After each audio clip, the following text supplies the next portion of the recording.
저희가 지난주에 알곡과 가라지가 병존한다라고 말씀을 드렸습니다. 왜 가라지가 있을까? 천국을 말씀하면서 왜 가라지를 언급할까라고 하는 생각을 했습니다. 왜냐하니까 하나님 나라가 임하긴 임하였지만 아직 완전히 임하지 않았다는 것입니다. 이미 하나님의 나라는 임하였으나 아직 완전하지 않다라고 하는 그러한 말씀의 내용이었습니다.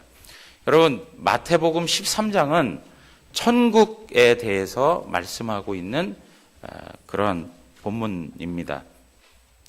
그런데 그 천국의 현재적 모습이 어떠한지를 우리에게 설명해 주는데, 그것이 바로 하나님의 나라가 임하였으나 아직 완전하지 않은 그 천국의 상태를 우리에게 설명해 주고 있다는 것입니다. 완전하지 않기 때문에 여전히 죄하고의 싸움이 우리 가운데 있다는 것을 말씀드렸습니다. 여러분, 이제 이러한 그 흐름에서 오늘 우리가 본문의 말씀을 대하게 되는 것이죠. 오늘도 하나님 말씀은 우리에게 이렇게 이야기하고 있습니다. 천국은 하면서 시작합니다. 천국은 마치 사람이 자기 밭에 갖다 심은 뭐와 같다고요? 겨자씨 하늘과 같다. 그렇게 해요. 겨자씨 하늘과 같다. 그런데 이것이 자라서 풀보다도 더 커지고 나무가 되어서 공중의 새들이 깃들게 된다라고 말씀하고 있습니다. 여러분, 겨자씨를 한번 보신 적 있으십니까? 예, 겨자씨가 작습니까? 아주 작습니까? 한번 화면 좀 보여주실 수 있습니까? 예, 이게 맞는 것 같습니까? 어떤 분은 이거보다 더 작다라고 얘기하시는 분도 있는 것 같고, 어떤 분은 또 좀 크다고 얘기하시는 분도 있는 것 같습니다. 아무튼 어떤 분들은 볼펜으로 점 하나 찍은 것 같습니다. 그렇게 말씀하시는 분도 있습니다. 굉장히 작은 것입니다. 그런데 이렇게 작은 씨앗이 심겨져서 나중에 뭐가 된다고요? 나무가 되어가지고 거기에 새들이 깃들 정도가 된다라고 말씀하고 있습니다. 여러분, 오늘 이 말씀이 우리에게 하는 의미는 무엇일까요? 천국은 이 땅에서 겨자씨 하늘과 같은 그 정도의 미미함이 있다는 것입니다. 정말 보잘것없고, 그리고 그 작고, 많은 사람들이 볼 때에 가치가 없어 보이는 것입니다. 너무 초라해 보이는 것이죠. 세상적으로 말하자면 가난해 보이는 것입니다. 그런데 반대로 세상은 어떻습니까? 세상의 가치를 한번 생각을 해보면 세상의 가치는 큰 것을 좋아합니다. 그리고 많은 것을 좋아합니다. 사이즈가 있는 것을 좋아하는 것이죠. 여러분, 집도 작은 집이 좋습니까? 큰 집이 좋습니까? 정직하게 말씀해 주세요. 큰 집이 좋습니까? 작은 집이 좋습니까?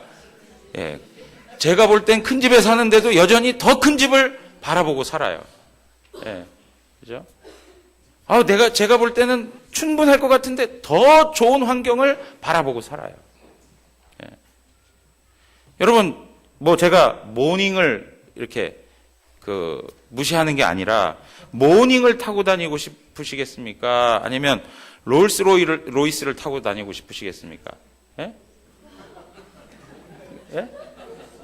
우리 안에 무엇을 선택하겠습니까? 라고 물으면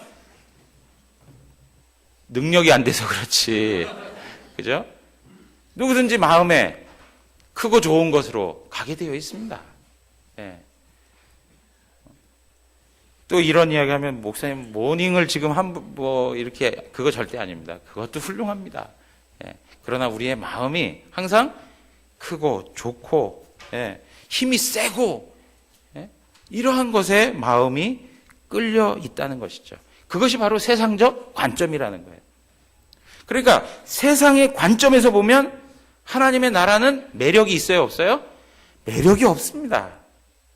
아무런 매력이 없습니다. 골리앗을 좋아하지 다윗을 좋아하지 않습니다. 우리의 세상적 삶의 방식은 항상 그렇게 되어져 가고 있습니다. 여러분, 매스컴에서 들려오는 이야기들을 들어보세요.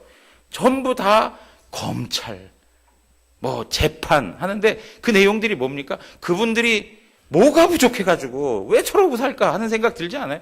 나 같으면 그러지 않을 것 같은데. 그렇지 않습니다. 그야말로 그 말이 그렇지 않습니다. 나도 그 위치에 가면 다를까요? 크게 다르지 않습니다.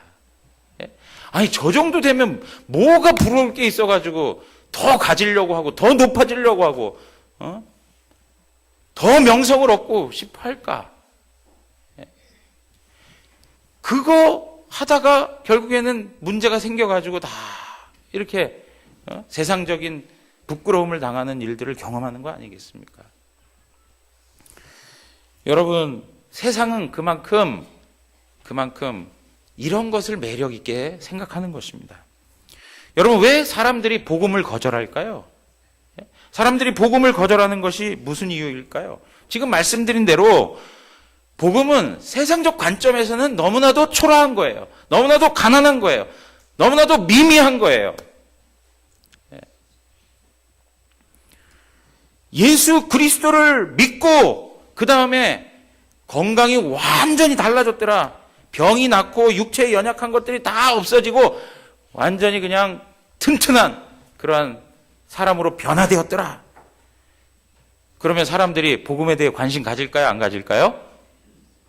예수 믿고 났더니 완전히 다이어트가 그냥 자동적으로 되더라. 예수 믿을까요? 안 믿을까요? 다이어트 하는 거 얼마나 힘든지 몰라요. 그런데 예수만 믿어도 자연적으로 다이어트가 된다고 하면 가만히 있겠냐 이거예요. 공부 못하던 자녀가 예수 믿고 나니까 막 공부를 상상 이상으로, 그래서 학교에서 막 탑을 달리고 있다고 생각을 해보세요. 제가 지난번에 그 말씀 들어보니까 대구에 학생들이 공부를 잘하니까 말이죠. 그 대구에서 수능 만점자도 나오고 막 이러니까 그 학원이 또 어디냐 그래가지고 또 서울에 있는 부모들이 여기까지 와가지고 며칠을 그 호텔을 잡고 애를 공부를 시키고 막 이러는 학부모들도 있다는 거예요. 그게 정말 사실인지 모르겠지만 그런 이야기들이 들려와요. 여러분, 만약에 예수만 믿고 우리 영암교회만 다니면 막 학교에서 탑이 된다. 그러면 우리 영암교회 오겠어요? 안 오겠어요? 사람들이요. 예? 건물이 문제입니까? 예? 화장실이 밖에 있는 게 문제예요? 엘리베이터 없는 게 문제입니까? 아무것도 아니죠. 여러분, 만약에 예수 그리스도를 믿고 그 복음 때문에 내 인생이 꼬였던 것이 풀려지는 역사들이 막 경험된다. 그러면 세상 사람들은 매력 있게 생각할 거예요. 그러나 그렇게 복음이 우리 가운데 역사하지 않는다는 거죠. 복음이 그런 의미를 우리에게 전해주는 것이 아닌 것이죠. 예수 그리스도를 믿고 그분을 따라가는 그 삶이 오히려 더 고돼요. 많은 손해를 봐야 하고 세상적 관점에서 보면 바보같이 살아야 하는 그런 삶을 살아내야 되는 거예요. 크게 특별한 것들이 보여지지 않습니다. 예수 믿는다고 경제적으로 달라지지 않고, 예수 믿는다고 가정에 그 여러 가지 어려운 문제들이 해결되는 것 같지 않아 보여요. 그 상황과 그 현실은 그대로 우리에게 존재하고 있어요.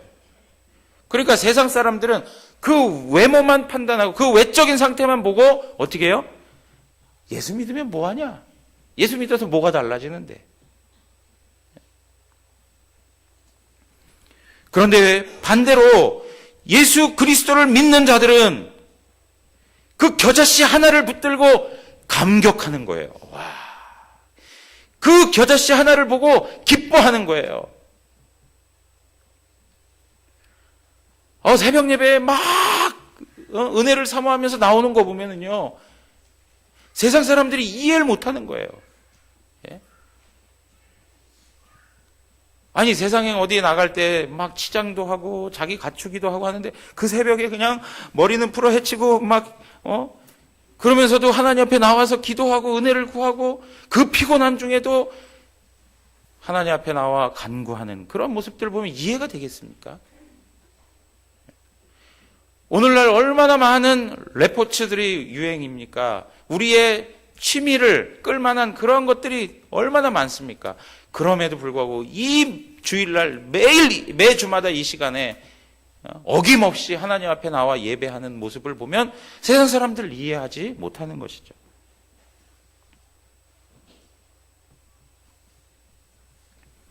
그런데 왜 우리가 그 겨자씨 하나를 보면서 기뻐할까요?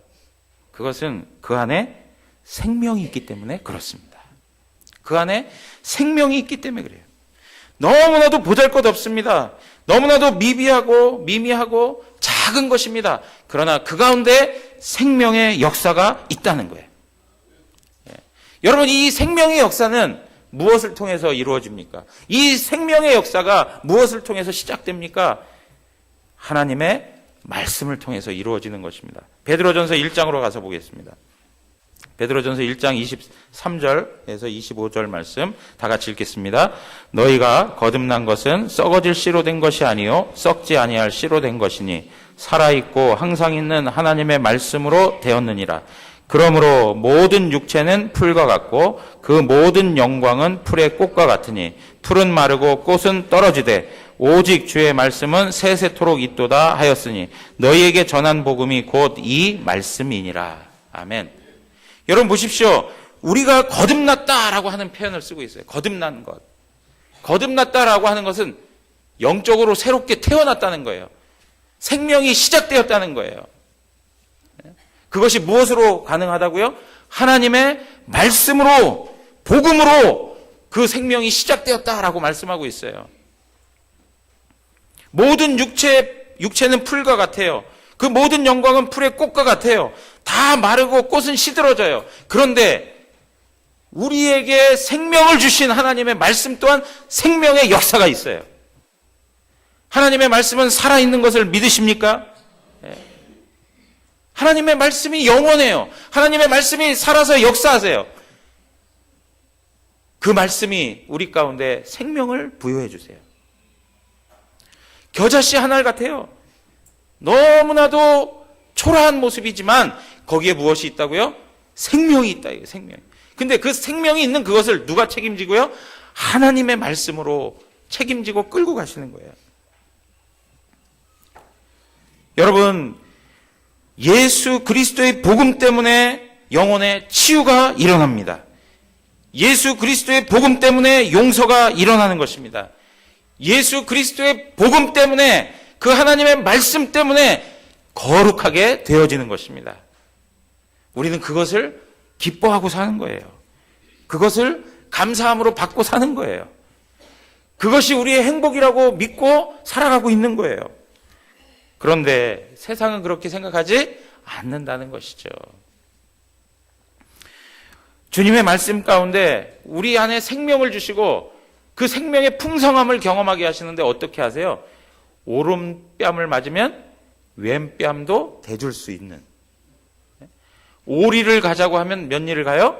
10리를 가고, 속옷을 달라 하면 겉옷까지 내어주는, 이러한 삶을 살아가는 모습을 세상 사람들이 본다고 하면 그 얼마나 어리석어 보이는 삶의 모습이겠습니까? 물론 하나님의 말씀이 역사하는 사람들에게는 그것이 감동이고 그것이 또 복음의 능력으로 나타나겠지만 일반적인 세상 사람들, 눈이 어두워지고 그 마음이 강팍하고 하나님의 복음에서 떠난 그 심령들은 아무런 감동이 없는 거예요. 오히려 두려워요. 자기 인생이 그렇게 살아간다라고 하면 끔찍한 거예요. 그러니까 예수 믿지 않는 분들이 우리들에게 이야기하죠. 야, 예수 믿는 게 재밌냐? 어떻게 그렇게 숨막히게 살아갈 수 있냐? 막 질식사할 사람들처럼 생각하고 바라본단 말이죠. 여러분 마태복음 12장으로 가서 보시면 우리가 지난번에 마태복음 12장 강의할 때 같이 말씀 나눴던 이야기인데요. 12장 17절부터 21절 보면 이는 선지자 이사야를 통하여 말씀하신 바 보라 내가 택한 종 곧 내 마음에 기뻐하는 바 내가 사랑하는 자로다. 내가 내 영을 그에게 줄 터이니 그가 심판을 이방에 알게 하리라. 그는 다투지도 아니하며 들레지도 아니하리니 아무도 길에서 그 소리를 듣지 못하리라. 상한 갈대를 꺾지 아니하며 꺼져가는 심지를 끄지 아니하기를 심판하여 이길 때까지 하리니 또한 이방들이 그의 이름을 바라리라 함을 이루려 하심이라. 여러분 보십시오. 내가 택한 나의 종, 내 마음에 기뻐하는 바 내 사랑하는 자라 이렇게 표현하고 있어요. 근데 사랑하는 자가 지금 반대 세력들을 위해서 세상의 많은 반대 세력자들에 의해서 고통을 당해요. 시달리는 인생을 살아가요. 그런데 그 사랑하는 자가 어떻게 태도를 취합니까? 다투지 않아요. 그리고 들레지 않아요. 목소리를 높이지 않아요. 자기 소리를 주장하지 않아요. 그리고 어떠합니까? 소리를 전혀 내지 않아서 옆에 있는 사람들까지 그 소리를 듣지 못한다고 그래요. 여러분, 나와 반대되는 사람이 있으면 같이 한번 으르렁거리고 소리를 낼 필요가 있지 않겠습니까? 나를 싫어하거나 내 삶을 어렵게 만드는 사람이 있으면 그와 다투어야 할 필요가 있지 않겠습니까? 그런데 하나님이 사랑하는 그 자, 하나님이 사랑하는 그는 그러한 삶을 살지 않았다는 거예요. 그러면서 우리 주님께서 뭐라고 얘기하시냐면 상한 갈대를 꺾지 아니하며 꺼져가는 심지를 끄지 아니하였다 이렇게 얘기해요. 여러분 상한 갈대와 같은 모습으로 살아가는 인생이에요. 꺼져가는 심지와 같은 모습처럼 정말로 너무 그 다음 날이 과연 기대가 될까 할 정도의 그런 어려움을 경험하고 살아가는 그런 존재인 거예요. 그러한 인생을 살아가고 있는 것이 바로 하나님의 사람들의 모습인 거예요. 그러니까 이러한 삶을 살아간다라고 하는 모습들을 세상이 볼 때 그것을 편안하게 받아들일 수 있겠느냐 이거죠. 여러분 이 가운데 앉아 계신 분들 가운데도 기독교 신앙의 내용이 이러한 방식으로 살아간다라고 하는 고난을 경험하면서 살아가는 인생이라고 생각을 한다라고 하면 마음 편하게 받아들일 분들이 별로 없을 거예요. 네. 맞습니다. 예수님이 가신 그 길이 그 십자가의 길이죠. 죽음의 길이죠. 고난의 길이죠. 그것이 우리가 가야 할 길입니다. 이 고백을 편안하게 하기가 쉽지 않은 것이죠. 그런데 오늘 하나님의 말씀은 겨자씨 하나를 땅에 심었더니 결국 자라서 큰 나무가 되었다는 것입니다. 어느 누구도 상상할 수 없는 일들이 이루어졌다는 것입니다. 하나의 작고 작은 씨앗이 심겨져서 무엇이 되었습니까? 거목이 되었다는 것입니다. 이 비유의 핵심은 겨자씨 하나의 모습하고 다 자란 거목으로서의 나무를 주목하는 것입니다. 겨자씨 한 알과 다 자란 나무를 비교하셔야 됩니다. 지금 현재 하나님의 나라는 마치 겨자씨 한 알과 같은 모습입니다. 그러나 그 하나님의 나라는 장차 큰 나무가 되어서 영광스럽게 이 세상에 서 있을 것입니다. 이것을 주님께서 말씀하고자 하는 것입니다. 여러분, 겨자나무를 보신 적 있습니까? 겨자나무? 겨자나무가요, 제가 이제 살펴봤어요. 겨자나무가 얼마나 크게 자라길래 이런 이야기를 하실까. 네? 근데 겨자나무도 종류가 다 다양한지 몰라도 어떤 겨자나무는 광야에 그냥 마치 그 잡초처럼 피어 있는 그런 모양새도 있어요. 여러분 그 열린다 성경이라고 그 비유를 풀어서 그 이스라엘 그 문화나 그 어떤 절기나 어떤 그 배경들을 가지고 책을 쓰신 분이 있어요. 류모세라고 하는 선교사님인데, 근데 그분의 글을 한번 제가 읽어보니까 한국 성지순례 이렇게 관광객들이 와서 이제 쭉 둘러볼 때 저게 겨자씨입니다, 아니, 저게 겨자나무입니다 그러면 다 놀란다는 거예요. 왜냐하면 그 겨자나무가 마치 진짜 수풀에 그냥 널려있는 잡초같이 보여요. 그러니까 어떤 나무들은 나무로서 이렇게 크게 존재하기도 하지만 이스라엘 가운데 있는, 지금 예수님께서 보고 있는 이 겨자나무는 마치 들에 있는 잡초와 같은 거예요. 아무 볼품이 없는, 사람들에게 주목시킬 만한 그러한 것들이 아니라는 거죠. 그래서 그냥 잡초처럼 여겨버릴 수 있는 그러한 것이라는 거예요. 쓸모없는 것처럼 보이는. 그런데 이것을 어떻게 하게 하신다고요? 이 겨자씨를 심고 그것을 여호와의 정원에 심어서 그것을 나무로 잘 가꾸시겠다는 게 바로 하나님의 뜻인 거예요. 자, 여러분 우리 시편 92편 찾아보겠습니다. 이 스크린에 없습니다.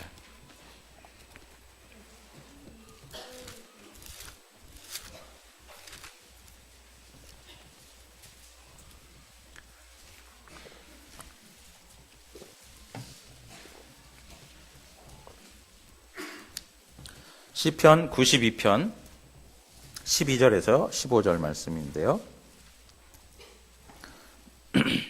제가 읽겠습니다. 의인은 종려나무같이 번성하며 레바논의 백향목같이 성장하리로다. 이는 여호와의 집에 심겼으며 우리 하나님의 뜰 안에서 번성하리로다. 14, 15절 다 같이 읽겠습니다. 그는 늙어도 여전히 결실하며 진액이 풍족하고 빛이 청청하니 여호와의 정직하심과 나의 바위 되심과 그에게는 불의가 없음이 선포되리로다. 아멘. 여러분 여기 의인은 뭐와 같다고요? 종려나무같이 번성하고 레바논의 백향목같이 어떻게 한다고요? 성장한다 그래요. 성장한다. 예, 성장해요. 성장하는데 그 이유가 어디에 있습니까? 예? 그 다음 9절 13절에 보면 이는 여호와의 집에 심겨졌어요. 여호와의 집에 심겨졌어요. 그게 이유예요. 그게 이유. 여호와의 집에 심겼으며 우리 하나님의 뜰 안에서 번성하리로다. 여러분 겨자씨 하나를 심은 이가 누구예요? 우리 하나님이세요. 보잘것없는 정말 매력, 그런 어떤 가치조차 없는 그러한 것을 여호와의 정원에다가 심으시고 그것을 가꾸시는 이가 바로 우리 하나님이세요. 그분의 보살핌, 그분의 일하심이 있기 때문에 그것이 아름답고 큰 나무로 자라날 수 있는 것이죠. 성장이 왜 이루어지는 거예요? 바로 여호와의 보호하심을 받고 있기 때문에 성장이 일어나고 있다는 거예요. 사랑하는 성도 여러분, 오늘 시편에 있는 말씀처럼 의인은 이와 같이 번성하게 되는 줄 믿습니다. 예? 번성하게 되는 거예요. 여러분 정말 우리의 현실에 있어서 우리가 고민되는 게 무엇입니까? 우리가 고민하는 것. 그것은 우리의 신앙이 너무나도 부족하다는 데 고민이 많습니다. 하나님 앞에 정말 잘하고 싶은 마음이 있습니까? 없습니까? 있습니다. 정말 마음을 다하여서 하나님도 섬기고 싶고 하나님 앞에서 제대로 된 신앙의 내용을 가지고 섬기고 싶습니다. 내 인생을 보면 뭐와 같아요? 내 신앙의 모습을 보면 마치 겨자씨 하늘같이 그렇게 초라합니다. 다른 사람들이 와 대단한데 라고 인정해 줄 만한 그러한 모습들을 가지고 있지 못합니다. 그런데 우리 하나님께서 우리의 그 부족함들을 뛰어넘어 어떻게 하시겠다고요? 거목이 되게 하신다는 것입니다. 거목이 되게 하신다는 것. 여러분, 우리는 그 사실을 무엇을 통해서 확인할 수 있느냐면 예수 그리스도의 삶을 통해서 확인할 수 있습니다. 예수 그리스도가 한 알의 겨자씨로 이 땅에 심겨졌습니다. 예수 그리스도가 이 땅에 오셔서 십자가의 모진 고난을 당하셨습니다. 죽음을 경험했습니다. 어느 누구도 예수 그리스도가 부활하실 것에 대해서 생각하지 못했습니다. 심지어는 그와 함께 더불어 살았던 제자들 중에서도 가장 수제자라고 했던 그 사람들 가운데에서도 예수 그리스도가 다시 살아나실 것에 대한 확신을 갖지 못했습니다. 상상조차 못했을 겁니다. 그런데 하나님께서 어떻게 하십니까? 예수 그리스도가 죽었다가 사흘 만에 다시 살아나는 은혜를 베풀어 주셨습니다. 예수님이 이렇게 살아나게 된 그 근거가 어디에 있습니까? 고린도전서 15장에 가서 보시면 우리 한번 보겠습니다. 고린도전서 15장 2절부터 쭉 보시면 3절, 4절 우리 함께 읽겠습니다. 3절, 4절입니다. 다 같이 읽습니다.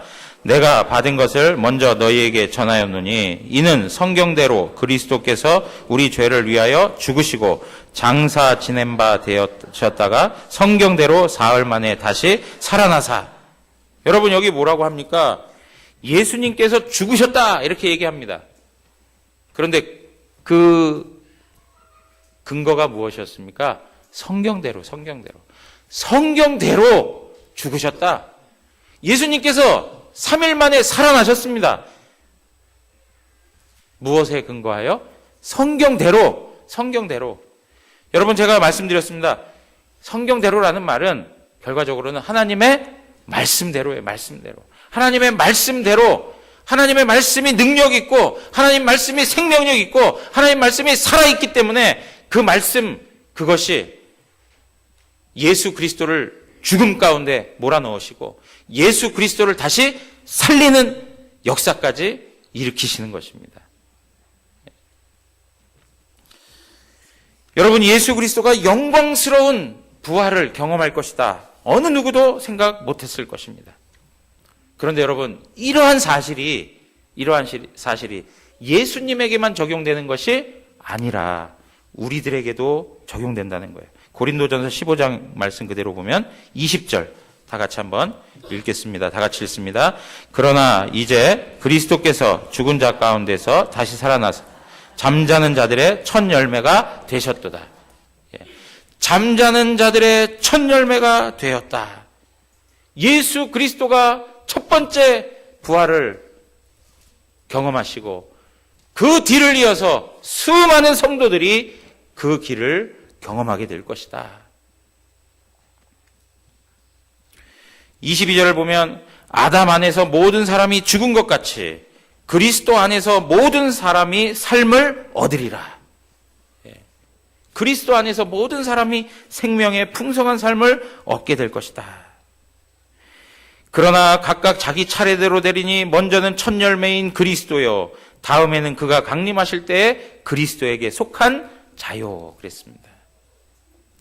사랑하는 성도 여러분, 예수 그리스도 그분이 죽었다가 살아나신 것처럼 우리의 이 연약한, 우리의 이 부족한 인생도 다시금 부활의 영광을 경험하게 될 것이고, 겨자씨 하늘 같은 우리의 믿음도 큰 나무가 되어서 하나님의 영광을 나타내게 될 줄 믿습니다.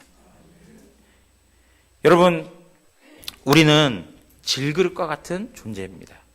지난주에도 말씀을 드렸지만 우리는 너무나도 부족한 존재입니다. 쉽게 깨질 것 같은 그러한 존재입니다. 그런데 그 질그릇 가운데 무엇이 있습니까? 보배가 있는 것입니다. 보배가 있습니다. 이러한 내용들이 예수님의 제자들의 모습 가운데서도 나타나는데, 예수님의 제자들을, 그들이 초창기에 예수님을 따라다닐 때 예수님께서 그들에게 말씀합니다. 너희는 세상의 소금이고 세상의 빛이다. 그런데 여러분 보세요. 그 제자들의 모습이 세상의 빛이 될 만한 그런 자격이 있습니까? 소금이 될 만한 그러한 상태에 있지 않습니다. 너무나도 부족한 그러한 존재들이었습니다. 예수님께서 십자가에 못 박힐 때 제자들은 그 자리를 지키지 못했습니다. 빛이요 소금이라고 하는 선언을 들었음에도 불구하고 그의 합당한 삶의 모습은 찾아볼 수 없었습니다. 그런데 그들이 그렇게 부족하고 그렇게 연약하고 그렇게 미미한 신앙의 형태 가운데 있었어도 예수님께서 부활하시고 그리고 성령이 그들 가운데 충만히 임하니까 그들이 뭐가 돼요? 세상의 빛이 되었고 세상의 소금이 되었습니다. 세상 모든 사람들 앞에서 어느 누구 꺼리끼지 아니하고 예수 그리스도는 죽었다 살아나셨습니다. 예수 그리스도는 영광의 주가 되십니다 하고 선포하였습니다. 사랑하는 성도 여러분, 그들은 하나님의 말씀대로 예수님께서 그들에게 선언한 대로 그들은 빛이 되었고 소금이 되었습니다. 이러한 성장과 이러한 자라남이 오늘 우리에게도 적용된다는 것입니다. 사랑하는 성도 여러분, 늘 우리의 연약함 때문에 우리의 부족함 때문에 실망하고 좌절하지 말길 바랍니다. 왜냐하면 우리의 자라남과 우리의 그 큰 나무가 되는 것은 우리에게 책임이 있지 않고 하나님께 있기 때문에 그렇습니다. 하나님께서 우리를 자라게 하십니다. 하나님의 은혜로 자라게 하시는 것입니다. 하나님의 말씀이 우리 가운데 들어와서 우리 안에 생명의 역사를 일으키고 하나님 앞에서 큰 나무가 되도록 인도해 주시는 것입니다. 복음의 과정과 똑같습니다. 하나님의 복음이 예루살렘에서 시작되었습니다. 그런데 어떻게 됩니까?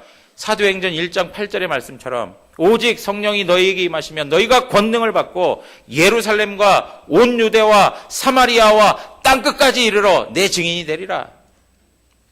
복음이 확장되어져 가는 과정하고 똑같습니다. 이 세상은 거대해지고 죄악은 점점 더 우리의 마음을 괴롭게 하지만 하나님의 복음의 역사는 꾸준히 일어나고 있습니다. 어느 날 주님께서 이 땅에 오시는 날 이 모든 열방은 주님 앞에 서게 될 것이고 하나님의 성도와 하나님의 교회는 영광스러움으로 하나님의 이름을 찬양하게 될 것입니다. 이것이 바로 구원의 역사인 것입니다.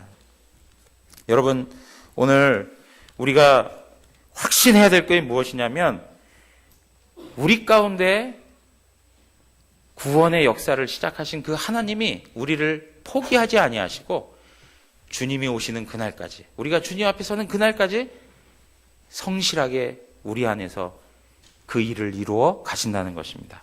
빌립보서 1장 6절에 있는 말씀 함께 읽겠습니다. 다 같이 읽겠습니다. 너희 안에서 착한 일을 시작하신 이가 그리스도 예수의 날까지 이루실 줄을 우리는 확신하노라. 너희 안에 착한 일을 시작하시니, 너희 가운데 구원의 일을 시작하시니, 너희 가운데 생명의 역사를 시작하시니 그분이 예수 그리스도의 날까지 이루어 주실 줄 믿습니다. 우리의 위로가 바로 여기 있는 것이죠. 우리가 힘을 얻을 수 있는 것이 바로 여기에 있는 것입니다. 우리가 소망을 가질 수 있는 것이 바로 우리 편에 책임이 있지 않고 하나님이 우리를 붙들고 있다는 것입니다. 그래서 고린도전서 15장 50절에서 58절에 있는 말씀 가운데, 자, 51절 보십시오. 보라, 내가 너에게 비밀을 말하노니 우리가 다 잠잘 것이 아니요 마지막 나팔의 순식간에 호련히 다 변화되리니 나팔 소리가 나매 죽은 자들이 썩지 아니할 것으로 다시 살아나고 우리도 변화되리라. 그렇게 얘기하고 있습니다. 57절에 있는 말씀 우리 다 같이 읽겠습니다. 57절입니다. 우리 주 예수 그리스도로 말미암아 우리에게 승리를 주시는 하나님께 감사하노니. 우리 주 예수 그리스도로 말미암아 우리에게 승리를 주십니다. 성도는 이 땅에서 패배하고 살아가는 자 같으나 결국에는 승리자가 되는 것입니다.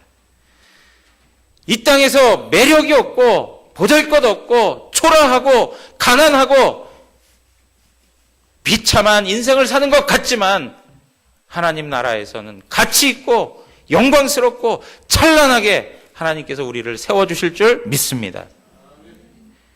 우리는 우리의 끝을 알고 사는 존재들입니다. 우리가 서야 할 곳, 우리가 누려야 할 그곳이 어떠한 것인지를 알고 살아가는 사람들입니다. 사랑하는 성도 여러분, 이 땅에 살아가다가 때로는 방황하고 때로는 연약해서 죄 가운데 거하고 거기서 그냥 정말 엉뚱한 삶을 살아간다 하더라도 하나님께서 택하시고 하나님께서 구원 주신 하나님의 사람은 하나님이 포기하지 아니하시고 하나님께서 거목으로 만들어 가시는 줄 믿으시기 바랍니다. 그래서 우리가 이러한 확신을 가지고 어떻게 살아야 될까? 58절, 고린도전서 15장 58절 다 같이 읽겠습니다. 그러므로 내 사랑하는 형제들아,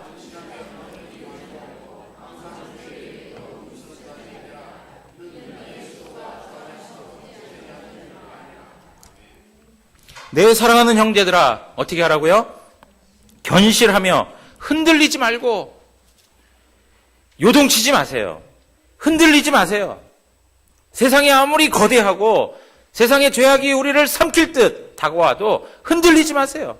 세상 사람들이 다 그렇게 해도 그 사람들처럼 되어지지 않아서 초라해 보이고 뭔가 내게 문제가 있는 것 같이 바보 같은 삶을 살아가는 것 같이 보여도 흔들리지 마세요. 나만 손해보는 것 같고 나만 뒤처지는 것 같아도 흔들리지 마세요. 그 하나님의 말씀 붙들고 그 말씀이 우리에게 생명으로 인도할 줄을 바라보면서 우리로 하여금 하나님께서 영광스러운 그 나라를 누리게 하시고 맛보게 하시고 그 모든 것들을 받아 누리게 하실 것을 바라보면서 더욱더 주의 일에 힘쓰는 은혜가 있기를 원합니다. 주의 일에 힘쓰세요. 세상은 악해지기 때문에 주님의 일에 더 힘쓰려고 하지 않습니다. 기독교회 공동체 안에서도 그런 일들이 있습니다. 주님의 일에 더 힘쓰려고 하는 것, 이것이 교회 공동체 안에서도 힘들어지는 그런 때를 살아가고 있습니다. 사랑하는 성도 여러분, 좌우로 흔들리지 마시고 오직 푯대를 향하여 달려갔던 사도 바울처럼 주님께서 우리 가운데 행하시는 그 구원의 역사들을 바라보면서